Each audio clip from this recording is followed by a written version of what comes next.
Chapter 24. From the corner of his eye, Nathaniel saw the bat flitter away towards an age-old yew tree, which had somehow managed to survive centuries of burials in one corner of the cemetery. A particularly desiccated branch offered a good view of the path. The bat alighted under it and hung still. Nathaniel took a deep breath, adjusted his hat, and strolled forwards as nonchalantly as he could. All the while, his eyes were fixed on something moving in the depths of the cemetery. Despite the profound skepticism he felt for the whole farrago, the dankness and solitude of this lonely place had infected his spirits. Against his wishes, he found his heart thudding painfully against his chest. What was it that he saw before him? A pale corpse light drifting nearer, a greenish milky white in color, staining the stones it passed with an unhealthy radiance. Behind it came a moving shadow, hunched and shambling, weaving ever nearer through the stones. Nathaniel narrowed his eyes. On none of the 3 observable planes could he see any demonic activity. This thing, presumably, was human. At last, the crunch of gravel indicated that the shadow had stepped out upon the path. It did not stop, but came smoothly onwards, a ragged cloak or cape drifting drearily behind. As it drew close, Nathaniel noticed a pair of unpleasantly white hands protruding from the front of the cape, holding something that let off the feeble witchlight. He tried hard to make out a face, too, but this was concealed by a heavy black hood that curved down like an eagle's talon. Nothing else of the figure could be seen. He turned his attention to the object held in the pale hands, the thing that shed the strange white glow. It was a candle, firmly wedged into... he said in check. "That's disgusting." The figure stopped short. A high, thin voice sounded indignantly from under the cowl. What do you mean?" It coughed hastily. A deeper, slower, altogether more eerie voice emerged at once. "That is to say, what do you mean?" Nathaniel curled his lip. "That horrible thing you're carrying. It's foul." "Beware. It is an item of power." "It's unhygienic, that's what it is. Where did you get it?"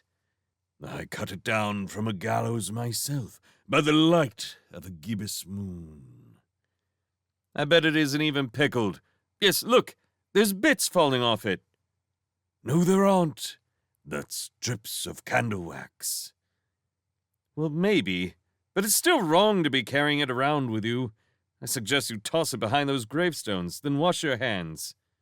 "Do you realize," said the figure, who now had one fist wedged irritably against his hip, "that you are referring to an object that has the power to send my enemies into a stupor and can detect watchful magic at 50 paces? This is a valuable item. I'm not binning it." Nathaniel shook his head. "You ought to be locked up. That kind of behavior wouldn't be tolerated in London, I can tell you." The figure gave a sudden start. "London? What's that to me?" "Well, you're Harlequin, aren't you? The agent?" A long pause. "Might be." "Of course you are. Who else would be wandering through the graveyard at this time of night? I don't need to see that icky candle thing to know it's you, do I? Besides, you're speaking Czech with a British accent. Enough of this. I need some information, fast." The figure held up its free hand. "One moment. I don't yet know who you are." "I'm John Mandrake on government service, as you well know." "That's not good enough. I must have proof." Nathaniel rolled his eyes. "See that?" He pointed upwards. "Blood red feather." The figure considered it. "That looks brick red to me." "It's blood red, or it will be in a minute if you don't stop this nonsense and get down to business." "Well, all right then. But first..." The figure adopted an eerie stance. I must check that no watchers are among us. Stand back. It held up the object in its hand, spoke a word. Instantly, the pale fire flared outwards, becoming a luminous hoop of light that hovered in the air between them. On another command, and with a sudden rushing, the hoop expanded, rippling out in all directions across the graveyard. Nathaniel glimpsed the bat drop like a stone from its perch upon the tree, just before the band of light passed by. What happened to the bat he did not see. The hoop continued out beyond the edge of the graveyard and swiftly faded into nothing. The figure nodded. It is safe to talk. Nathaniel pointed to the candle, which had resumed its previous dimensions. I know that trick. That's an illuminated circlet triggered by an imp. You don't need a dead man's extremities to pull that off. This gothic stuff is all jiggery-pokery, suitable for gawping commoners. It won't work on me, Harley Quinn. Perhaps. A gaunt hand disappeared inside the cowl and scratched something ruminatively. Even so, I think you're being overly fastidious, Mandrake. You're ignoring the fundamental basis of our magic. It isn't so clean and pure as you make out. Blood, ritual, sacrifice, death. That's at the heart of every incantation we utter. We all rely on gothic stuff, when all's said and done. Here in Prague, maybe, Nathaniel said. Never forget, London's power was built on Prague's. So then, Harley Quinn's voice turned suddenly businesslike. The imp that reached me said you were here on a top-secret mission. What is it, and what information do you want from me? Nathaniel spoke quickly, and with some relief, outlining the main events of the previous few days. The man under the hood heard him out in silence. A golem abroad in London, he said when Nathaniel drew to a halt. Wonders will never cease. There's your gothic stuff coming home to roost, whether you like it or not. Interesting. Interesting and intelligible? Nathaniel asked hopefully. I don't know about that, but I may have some details for you. Quick, duck down! With the speed of a snake, he threw himself to the ground. Without hesitation, Nathaniel did likewise. He lay with his face pressed against the graveyard soil, listening to the sound of jackboots echoing on the cobblestones outside. A faint scent of cigarette smoke drifted on the wind. The sounds faded. After another minute or so, the agent got slowly to his feet. Patrol, he said. Fortunately, their sense of smell is deadened by those fags they smoke. We're all right for now. You were saying? Nathaniel prompted. Yes. Firstly, the issue of the Golem's eye. Several of these objects are kept in magical repositories belonging to the Czech government. The Prague Council prevented any access to them.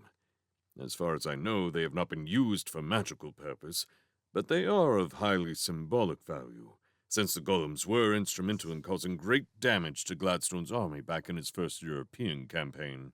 Several years ago, one of those stones was stolen, and the culprit never found.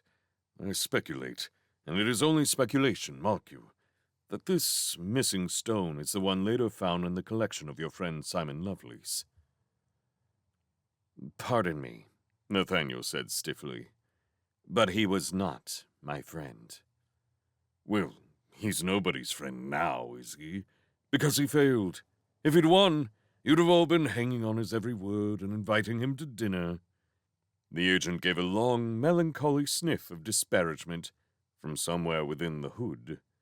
Hang on to this a minute. I need a drink.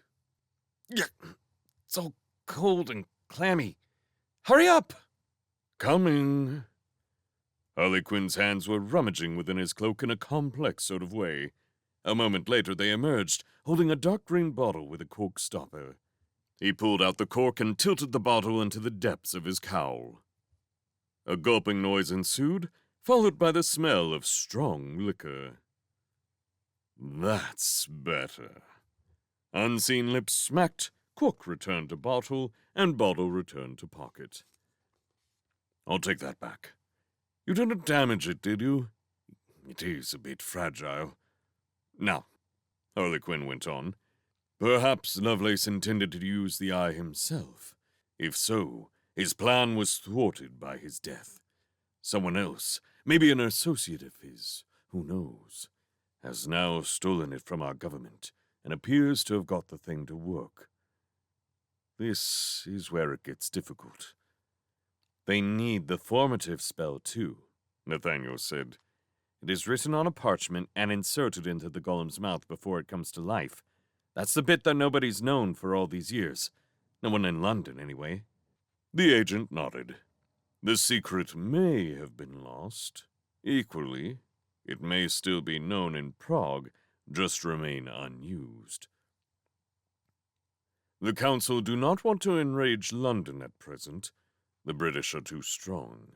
They prefer to send spies in small groups over to London to work quietly, gathering information.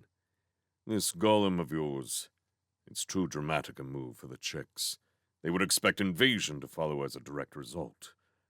No, I think you are hunting for a maverick, someone working for their own individual ends. So where do I look? Nathaniel asked. He couldn't help yawning as he spoke. He had been awake since the British Museum incident the previous night. It had been a taxing day. I must consider. The agent remained lost in thought for a few moments. I need time to make inquiries. We will meet again tomorrow night, when I will give you names. He wrapped his cloak about himself with a dramatic sweep. Meet me. Nathaniel interrupted him. I hope you're not going to say, in the shadow of the gibbet, or at execution dock, or anything dreary like that. The figure drew itself up. Ridiculous. The very idea. Good. I was going to suggest the old plague pits on Hibernska Street. No. The agent seemed rather miffed. All right, he growled. 6 o'clock at the hot dog stand in an old town square. That mundane enough for you? That'll do nicely. Until then. With a billow of the cloak and a creak of hidden knees, the figure turned and swept its way up the cemetery path, its corpse light flickering dimly into the distance. Soon the light was gone, and nothing but a fleeting shadow and a muffled curse when it knocked into a gravestone indicated it had ever been. Nathaniel sat down on a headstone, waiting for Bartimaeus to show. The meeting had been satisfactory, if a little irritating. Now he had plenty of time to rest before the following evening. His weary mind drifted. The memory of Jane Farrar came back to him. How pleasant it had been to have her so close. It had affected him almost like a drug. He frowned. Of course it was like a drug. She'd worked a charm on him, hadn't she? And he'd nearly fallen for it, completely ignoring his sense's warning. What a fool he was. The girl had either wanted to delay him or learn more about what he knew. Either way, she would be working for her master Duval, who evidently did not want internal affairs having any sort of success in this matter. When he got back, he would doubtless face more hostility of the same kind. Duval, Tallow, Farrar, even his master Miss Whitwell was not to be relied on if he didn't produce the goods for her. Nathaniel rubbed his eyes. He suddenly felt very tired. Bless, you look ready to drop. The Jinny was sitting on an opposite gravestone in its familiar boy guise. It was crossing its legs in identical fashion to Nathaniel and pulling an extravagant yawn. You should have been tucked up hours ago. Did you hear everything? Most of it. I missed a bit after he let loose that circlet. It nearly hit me, and I had to take evasive action. Good job those tree roots had dislodged a few gravestones. I was able to drop into an underground cavity while the probe passed over. The boy paused to shake a bit of gray dust out of its hair. Not that I generally recommend graves as a place to hide. You never know what you might find. But the occupant of this particular one was quite hospitable. Let me cuddle up to him for a few moments. It gave a knowing wink. Nathaniel shuddered. How perfectly foul. Speaking of which, The Jinny said. that candle the bloke was carrying, was it really? Yes, I'm trying not to think about it. Harley Quinn is more than half mad, which is no doubt what comes of living in Prague too long.